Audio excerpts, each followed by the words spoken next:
Hi there, welcome to this week's Wellness Insider. In this week's video, I'm going to give you my number one tip for how you can save money while you're shopping for groceries, but still stay healthy. And whether your egg prices have quadrupled in the last 5 years or not, this is important information to have. We always want to know where we can save money, but still stay healthy. Now, right out of the gate here, I want to address one major misconception, and that is that eating healthy has to be expensive.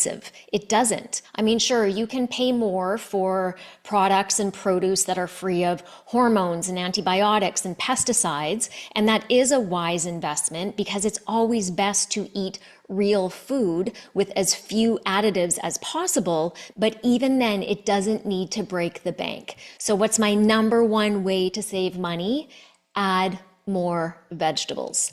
Now, before you disappear on me because you don't like vegetables, stick with me here. You might be thinking, oh, vegetables have no flavor, they're boring. If that's how you feel about vegetables, then I'll tell you, you haven't been eating them the right way. You might also hear me say, add more veg and think, that's it, that's her number one tip. And my answer is yes, it can be that simple. I mean, I'll elaborate on it, but it kind of dispels yet another myth out there that eating healthily or even getting healthy in general has to be complicated. It doesn't. And if you need more motivation to eat vegetables, you might be interested to know that when you eat whole, unprocessed foods, that could be from healthy protein or vegetables, you burn more calories than if you were eating processed food. And that's thanks to something called the thermic effect of food. But we'll save that topic for another day. For today, let's talk about why you should add more vegetables and what happens when you do. Firstly, adding vegetables is a way to make your meal or snack more nutrient dense. In my programs, in my upcoming book, I introduce my nutrition program, which is called the Balance Nutrition Program, BALANCE. It's the 7 pillars that are necessary for a balanced nutrition program. The N in balance stands for nutrient dense. We need to make sure that our meals and snacks pack the biggest bang for the buck and the biggest bang for the bite. And with vegetables, yes, a range of rich, colorful vegetables gives you plenty of vitamins and minerals, but vegetables also contain fiber. And quite often people will attribute fiber to better digestion or bowel movements. But one thing that's critical for you to understand about fiber is that fiber helps to balance your blood sugar. And whether you are trying to lose weight, have a better night's sleep, manage anxiety or depression, stay focused, or if you're trying to manage or avoid diabetes, you need to balance your blood sugar. So that's the first reason. Vegetables help to make your meal or snack more nutrient dense. Second reason I want people to eat more vegetables is because most people are not eating enough vegetables in the first place. We have thousands of intake forms from people who are students, clients, people who've attended seminars, and most people are eating only about 1 to 2 servings of vegetables per day, when really they should be eating at least 3 to 4 times that amount. And finally, adding more vegetables makes the meal bigger, which is how it impacts money, because vegetables are typically some of the cheapest products you can buy in a grocery store. I'll give you a perfect example. I make a chicken tagine in a crock pot. The recipe calls for chicken thighs, skin on, tomatoes, garlic, cumin, cayenne, flour, chicken broth. It also calls for tomatoes and chickpeas if you want. Now, the recipe calls for 4 chicken thighs. It doesn't even ask for vegetables at all. So what do? I use hormone and antibiotic-free chicken thighs because to me that's worth the investment.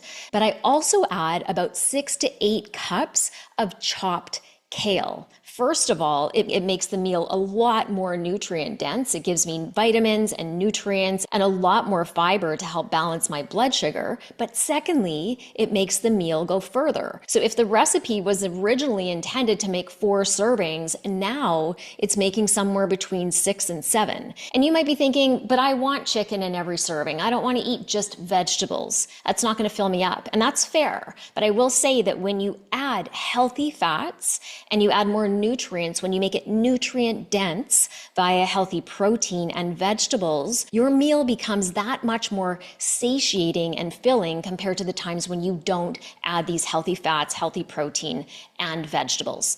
So I'm not expecting you to go out and make chicken tagine every single day. So I want to give you a few suggestions on where you can add more vegetables or sneak in more vegetables, whether it's for your kids or your spouse, so that you can make your meals as nutrient dense as possible, so that you can make sure you're getting the right amount of servings every day, and so that you can make your dollar go further. So a really common one is good old mac and cheese. A lot of people overlook this as an opportunity to make it healthier. And yes, there are lots of recipes out there where you can make mac and cheese with butternut squash and make it plant-based and all of these things. But even if you're doing sort of an old school macaroni and cheese, even if it's from a box, which I definitely don't want you to do, but let's say it is, there is an opportunity for you to finely chop up broccoli or spinach or bell peppers, stir it in there, try to cover it up and hide it if you need to. But it's a great opportunity for you to just add even a half a cup, even a quarter cup of vegetables to make it more nutrient dense. A sandwich, super easy to add spinach, bell peppers. You can even add roasted vegetables into a sandwich. Smoothies are another great place to add greens. You can add spinach, and if you find the spinach is too bitter, then you can balance it out with maybe dates or fruit or maple syrup or cinnamon. Lots of different ways that you can balance out that bitterness of spinach. Avocado toast, instead of it just being bread and avocado, another great opportunity to add some greens or maybe some bell peppers. Poached eggs on toast, again, another great opportunity for you to add any kind of vegetables to make it more nutrient dense. You might even find that you don't need to eat 2 eggs anymore. Maybe you only need to eat 1, or maybe if you used to have 3 eggs, then now you only need 2, but because you're adding vegetables, now you're spending less money on the protein, but you're still feeling satiated. And that's what this is all about. It's about you being satiated, but also being able to fuel your body with healthy food without having to break the bank. So I am going to leave it there for now, because I can definitely talk for hours on how you can make your meals healthier. But if you've got questions, let us know. You can submit your questions on the link somewhere or via the link somewhere around this video. And then if you have recipes that you want me to look at and give you some feedback on, then definitely send them over to us. I can use that as an opportunity in another Wellness Insider in the future.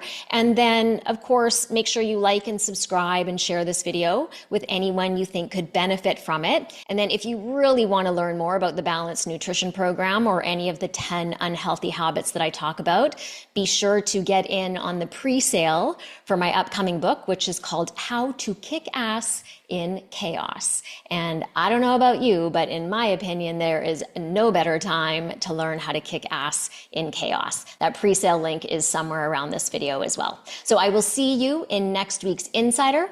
Until then, be well.